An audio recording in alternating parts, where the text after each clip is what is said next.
So if you're somebody who loses yourself in relationships or struggles to find your purpose or direction in life, or finds it challenging when somebody tells you to just be yourself, or struggles to love yourself or find love, you might have what's called an open G center in your human design chart, and nothing is wrong with you. You are not lost. You just might not have been shown how to properly navigate your energy.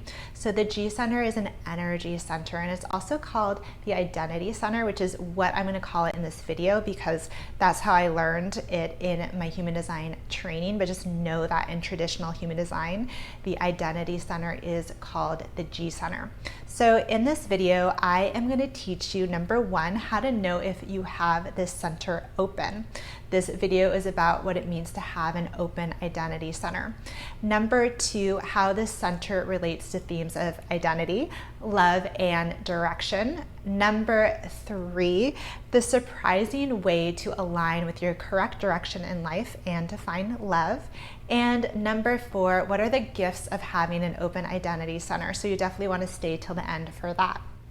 Welcome to Human Design with Anna. I'm an experienced human design reader, and I help people understand their human design so that they can move through life in ways that just work better for them. For example, when you have the open identity center, you might feel a lot of pressure to be one thing or do one thing or to find yourself, when in fact what is correct for you is to not have a fixed identity or a fixed sense of self or a fixed direction in life, which is wild, right?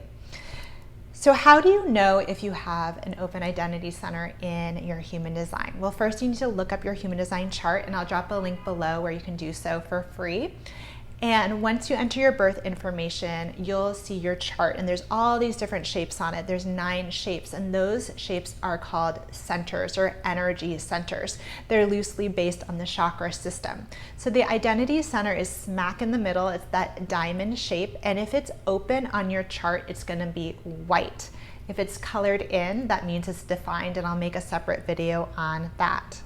So each center governs a certain area of life. For example, the solar plexus center tells us how we experience emotions. The throat center tells us how to navigate communication.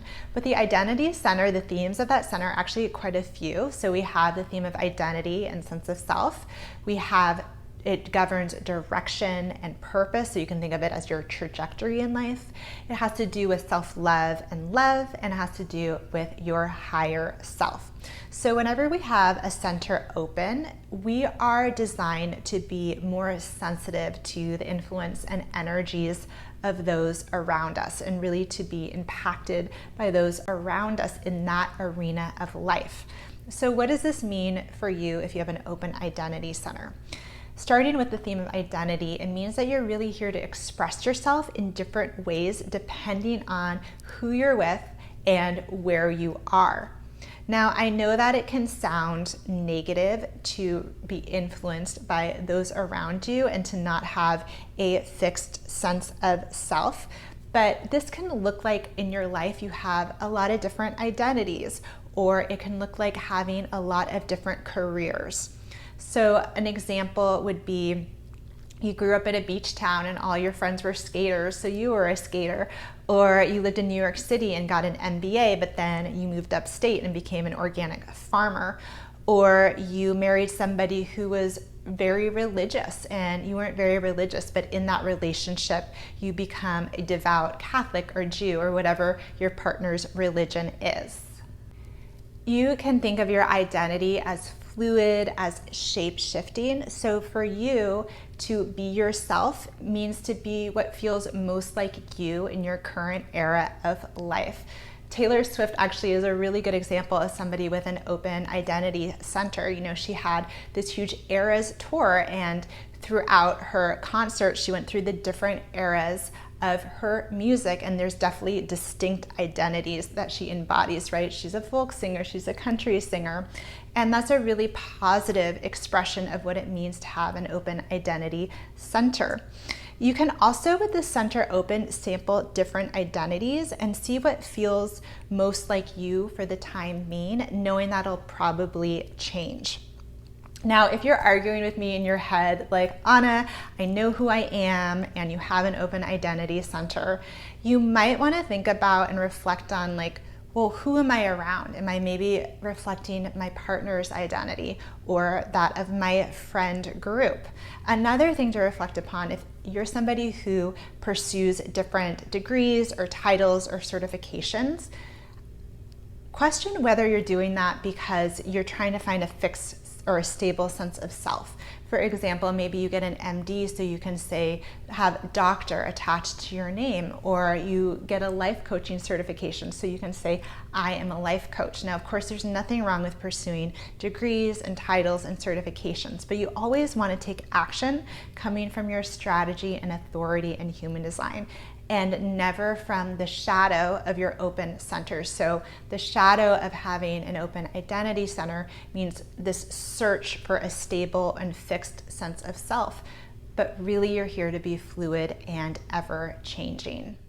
A couple pros of having an open identity center is that you can fit in anywhere a lot easier than those of us who have a defined identity center. And also, you could be a fabulous actor. I'm going to put up some examples of actors who have open identity centers who really lose themselves in their roles, right? They can really take on the identity of the characters that they're playing. Okay, let's move on to the next theme of direction and purpose. So when you have the center open, you might find that you're constantly seeking your purpose and direction in life, when really you're not here to know the final destination. I mean, none of us are. You're not here to stick to one thing. You might find that you wear many different hats during a lifetime and that you have different roles throughout your life. And it's not that you have no direction, it's just that direction works differently for you. So as promised, here is the secret to finding your correct direction for the time being if you have an open identity center. People with an open identity center are sensitive to the space that they're in, to their environments. Having the open identity center makes you really impacted by where you are. So the first strategy I'd offer for you to align with your correct direction in life is to really place yourself in places that feel good.